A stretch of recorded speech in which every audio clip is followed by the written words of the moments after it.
Hello, this is Mindy Hudson from the Jefferson County Library in Missouri, Genealogy Department. Today, we will talk a little bit about how to get started on your genealogy research. We'll talk about some of the resources that are available, particularly those available at the Jefferson County Genealogy Department in High Ridge. And we have another class that we did that we went into more detail about some of the online resources. And if you want to know more about that, you can look at that class. But today we'll talk about how to get you started in doing genealogy research if you've never done it before. Why would anybody want to learn about their genealogy, their family history? Well, the reasons are different for all of us. Some of us want to be able to pass down our family heritage to our descendants. Some people want to understand our ancestors better, what made them tick, what made them make decisions that they made in their lives. Another thing is that you may want to see how your family fit into the history of the United States or even the world. Why they came here to this country and why they settled in the places where they settled.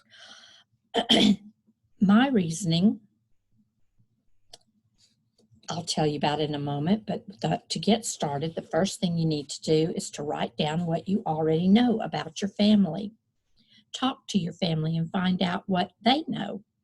Collect photographs and documents, and then organize your collection. And these are things that we will talk about today.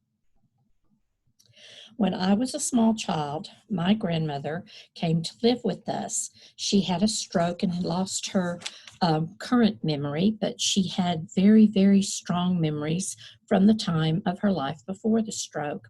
And so she would tell me stories about growing up. Her family was involved in the logging industry in the South. And they traveled around from place to place, setting up sawmills and cutting the lumber and selling the lumber to people, and they helped to grow the country, particularly in the South.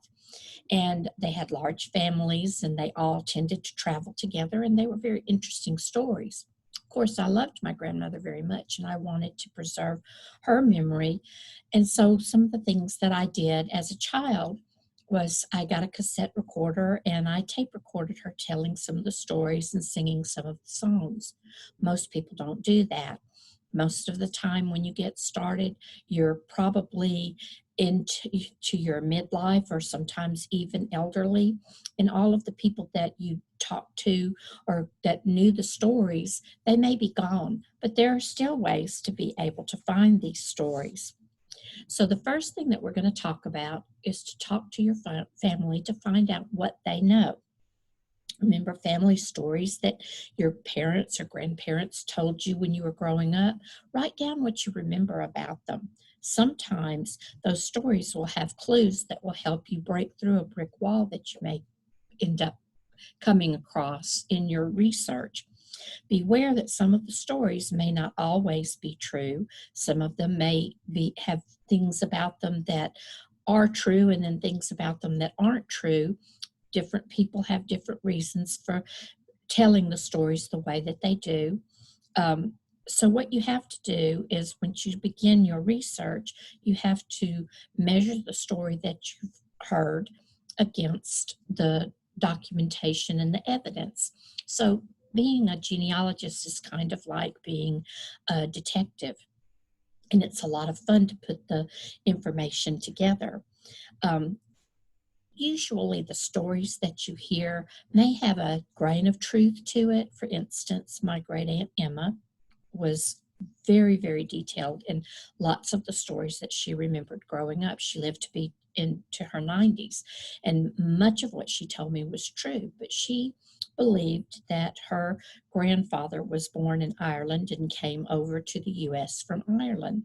When I started doing research, I discovered that he was not born in Ireland. His ancestors were. He was actually born in North Carolina.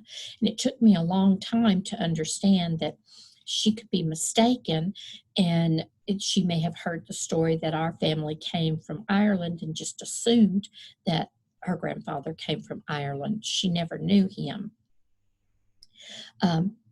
If you're lucky enough to have an older relative still living, talk to them. But if you don't have an older relative, talk to cousins. They may have stories that you've never heard, or they may remind you of stories that you knew as a child. Talk to neighbors that may have grown up around your family. They may have some stories to tell. Write down everything that they tell you. Write down the name of the person, the date, and the place where you hear this story. Later on, when you start getting conflicting information, having your sources helps you to be able to determine whether or not the resource is something that you can rely on, whether it's a firsthand experience or whether there could be flaws in the memories of these people.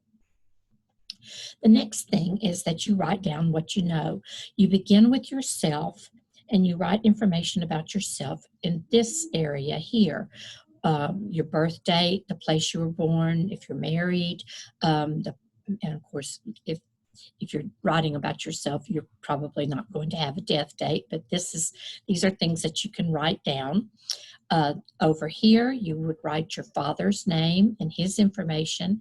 Your mother's name goes on the bottom line, and you continue that pattern with your father's father and your father's mother, your mother's father, your mother's mother. There is a reason why it is done that way, and it will help you if you continue to put that information there.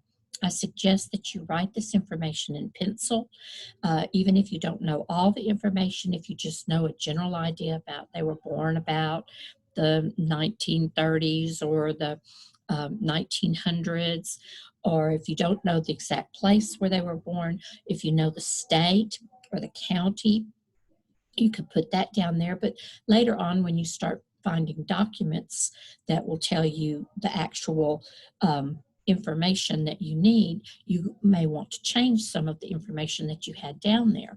So it's a good idea to do that. And again, always write down the sources, whether you got it from a census record or from a relative or from a birth certificate or whatever you got that information.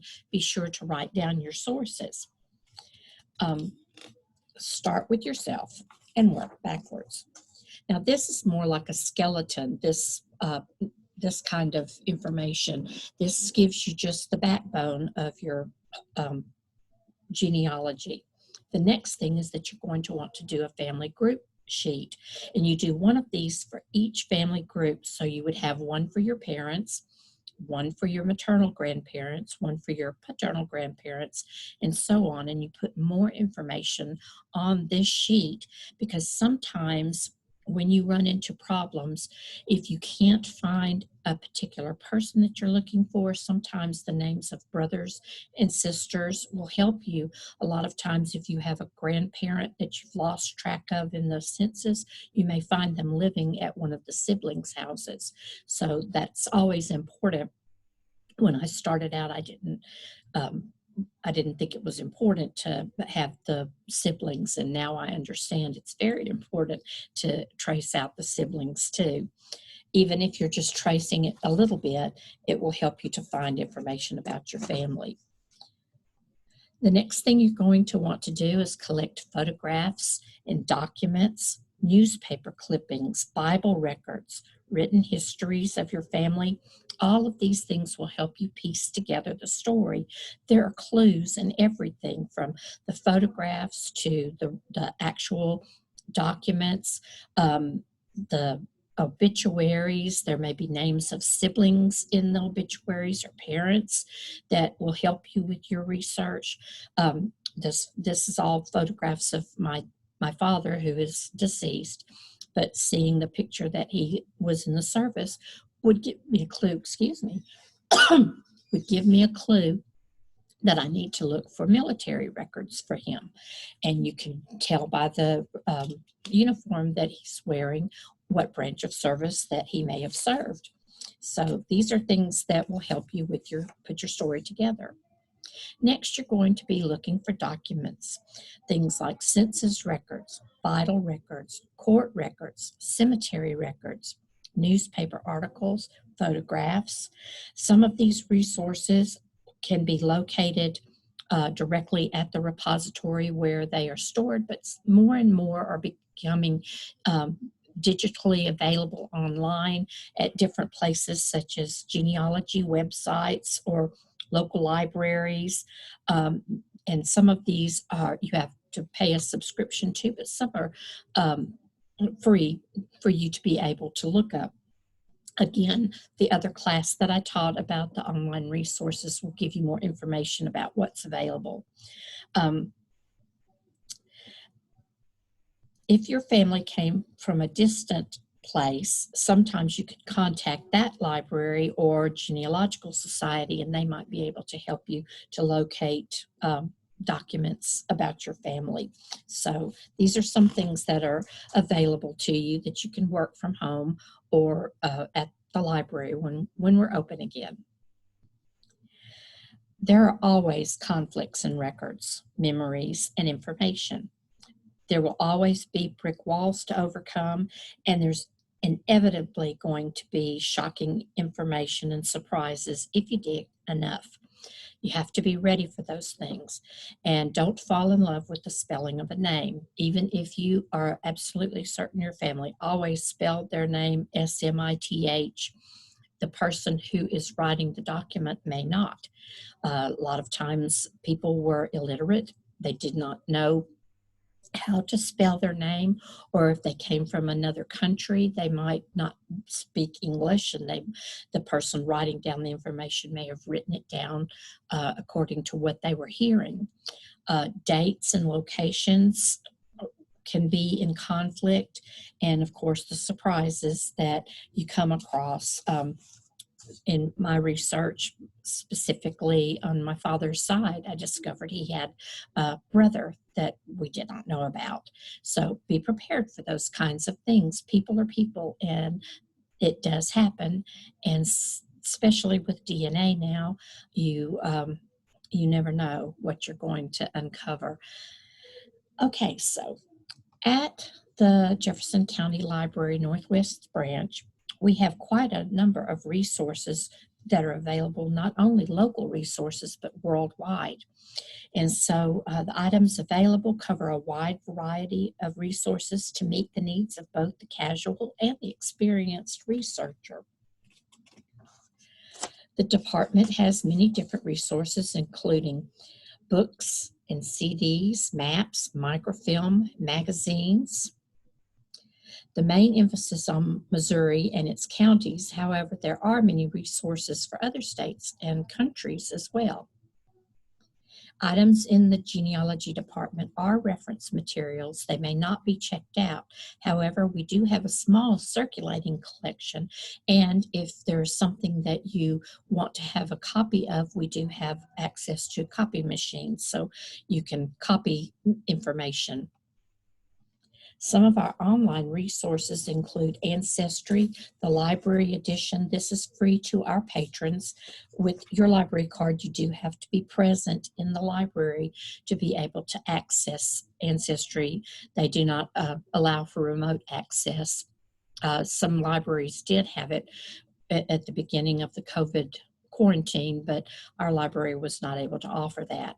Fold 3 has a lot of military information, and Heritage Quest is another one that's quite a lot like Ancestry, and you can access that from home if you go to the library's website at www.jeffcolib.org and access it through the Genealogy Resources. Another wonderful resource is the newspapers. Some of these are available at the library. Some of them are free that you can access at home. A lot of the ones that are accessible through the library, if you go to our website, you can get them at home also. Newspapers.com, the St. Louis Post-Dispatch from Newsbank, Newspaper Source, the St. Louis Post-Dispatch on microfilm. We do have from 1966 to 2002 available on microfilm here. Jefferson County newspapers, those are local newspapers that were published between 1866 to the current day. We have those on microfilm. Chronicling America is one that you can get at home.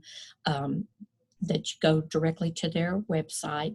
The Missouri newspaper collection at the Missouri State Archives is another wonderful resource to use for Missouri newspapers, Missouri information.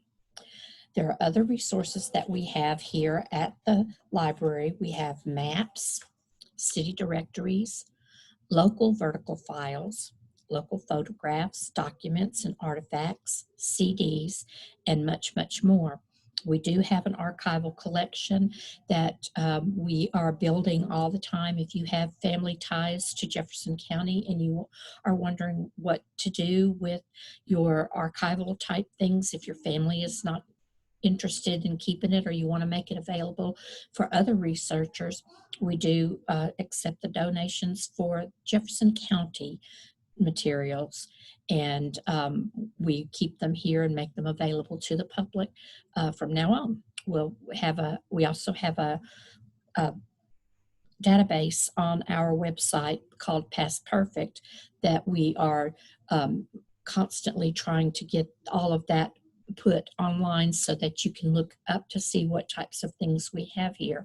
And then you can come to the library and actually see original documents and original photographs. Some things we do only have the digital copies of it, but we have a great number of things from Jefferson County. Another excellent site that is free to the public is FamilySearch.org. The library is a partner associate with the Latter-day Saints Genealogy Library, so we have access to digital copies of worldwide historical records, including many that are available only when you're using the computers here at the Northwest Branch. Some of the documents have a privacy lock on them, and if you're here in this library, you have access to some of those that you can't get at home. Access to those records can be found at www.familysearch.org. Our library website has links to many other helpful tips and tricks to help you. We have a genealogy tips on our website, a Tumblr blog that has information about things like how to begin your genealogy research, how to use the census records, using DNA in genealogy. We have local history articles, so if you're interested in the history of the county, we have several that we have put over the years on our Facebook page, and they're available there so that if you're interested in some of the history of the town where you grew up or the town where you live, there are some interesting articles there. Historical photographs, local history videos, local history oral interviews, Pinterest with the library has a Pinterest page, and these free genealogy classes. We will be teaching more and more of them online so that we will cut down on the amount of time that people are face-to-face until we can get control over some of this virus that's been going around. Now let's put it all together. What do you do when you've gathered all your information and it's time to put it all together so that you can find it? Well, some people like to put their information on digital resources such as, let's see, some like to do paper and pencil, others like to do their research with Family Tree software or online through websites such as Ancestry.com or FamilySearch.org. It's important, however, to choose to record your information, to always remember to include your sources. At some point, you will have to weigh the various documents' reliability against one another to conclude which fact is most reliable when faced with conflicting evidence. For example, a birth certificate may give a birth date of March 12, 1933, while a census record may say February 1932. A Social Security application may give the date as May 12, 1933. Which is correct, and why would you choose that particular document to be the one that you go by. And so you have to weigh that evidence. By organizing your collection, you've got all this stuff. Now you need to organize it. There's several ways that you can do this. You can keep it in a briefcase or a storage bin. You can buy a genealogy package and digitize your information, such as Family Tree Maker or Legacy. You can put it in a 3-ring binder with sheet protectors. This is the method that I usually recommend to new genealogy researchers. I recommend a 2-inch 3-ring binder with plastic sheet protectors and tabs for beginning your research. You can slip your documents and photographs into the protectors and separate your family groups with the tabs. I also recommend that you make copies of your original documents and put the originals in a safe place, and then carry the photocopies with you when you're doing your research. You can carry the binder with you on field trips, and it's easy to access your documents. Important things to remember is always write down your sources and always back up your information. Whatever your motivation for preserving your family history, genealogy is a wonderful hobby and a precious legacy to pass down to your descendants. If you have questions, you can call me at 636-677-8186 and ask for the genealogy department, or you can email me at mhudson@jeffcolib.org. Thank you.